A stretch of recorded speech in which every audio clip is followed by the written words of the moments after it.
The following clip is presented to you by The Extreme Life of Matt Hardy, available every Friday wherever you get your podcasts and at extremehardy.com. You guys are thrust into working with them not long after WrestleMania, and you face off at Extreme Rules. Your matches are very physical, so much so that Jeff actually loses a tooth in one of your matches with them. What are your recollections of that and how that all happened?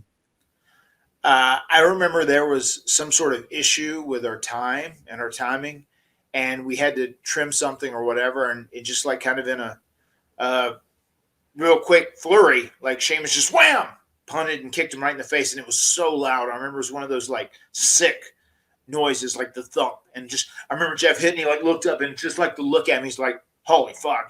It's that look that he just gave me real quick, like fuck, he just kicked the shit out of me, you know, and then like. Obviously, the tooth was gone. The refs put it in his pocket.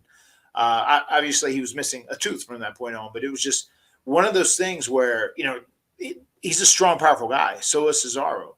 And, you know, and if they aren't careful with what they do, they can, like, KO you in an instant, you know. And it was just like one of those scenarios. Obviously, he felt terrible about it, and he didn't mean for it to happen. But it did happen, and he kicked the fuck out of Jeff's tooth and scored a field goal for sure.